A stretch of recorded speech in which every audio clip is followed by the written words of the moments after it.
Chapitre 1. Les racines de la Bible et son évolution. 1.1. La genèse de la Bible.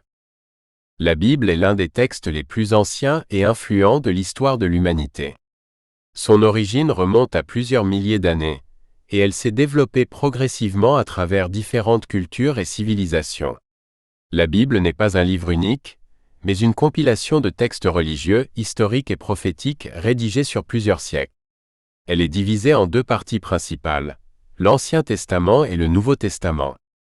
L'Ancien Testament, souvent appelé Tanakh dans la tradition juive, relate l'histoire du peuple hébreu, ses lois, ses croyances ainsi que ses interactions avec Dieu.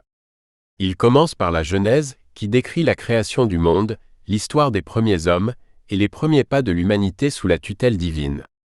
À travers des récits tels que ceux d'Adam et Ève, Noé et Abraham, la Genèse établit les bases d'une relation sacrée entre Dieu et les hommes. Le Nouveau Testament, quant à lui, raconte la vie, les enseignements et la résurrection de Jésus-Christ, considéré par les chrétiens comme le Messie promis dans l'Ancien Testament. Ce texte fondamental pour le christianisme se concentre sur la diffusion du message d'amour, de rédemption et de salut pour l'humanité, porté par Jésus et ses disciples. Origine et inspiration divine. L'une des questions centrales entourant la Bible concerne son inspiration. Pour de nombreux croyants, la Bible est plus qu'un simple recueil de textes anciens. Elle est considérée comme la parole de Dieu transmise à travers des prophètes, des rois et des apôtres. Ce concept d'inspiration divine a été un facteur clé dans la formation de la Bible, et il a influencé la manière dont elle a été transmise et interprétée au fil des siècles. Transmission orale et écrite. Avant que les récits bibliques ne soient mis par écrit, ils ont été transmis oralement. Les histoires d'Abraham, de Moïse et des autres figures bibliques étaient contées de génération en génération. Ce processus de transmission orale a permis à ces récits de survivre pendant des siècles avant d'être fixés par écrit. Au fur et à mesure que les civilisations hébraïques et juives se sont développées, des scribes ont commencé à consigner ces histoires et ces lois par écrit, donnant naissance aux premiers livres de la Bible, souvent appelés les livres de la loi ou le Pentateuque. Les différentes sources et auteurs. La rédaction de la Bible a impliqué une multitude d'auteurs et de sources. Les études modernes sur les textes bibliques suggèrent que certains livres de l'Ancien Testament, comme la Genèse, l'Exode ou les Psaumes, ont des origines complexes, avec plusieurs sources qui se sont croisées au fil du temps.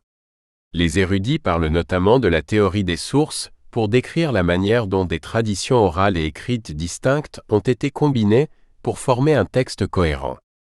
Cette multiplicité d'auteurs et de sources explique également les variations théologiques, linguistiques et narratives que l'on peut trouver dans les différents livres de la Bible.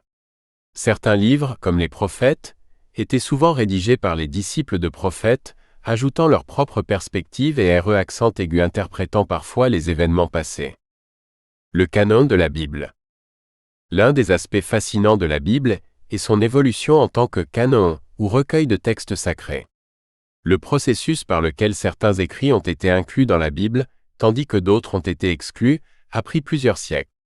Le canon de l'Ancien Testament a été formalisé dans les premiers siècles avant et après Jésus-Christ, avec des variations dans la tradition juive et chrétienne. Le Nouveau Testament a également mis du temps à se former. Les premiers écrits chrétiens, comme les lettres de Paul, les évangiles et les actes des apôtres, ont circulé parmi les premières communautés chrétiennes, mais il a fallu plusieurs siècles pour qu'un consensus se forme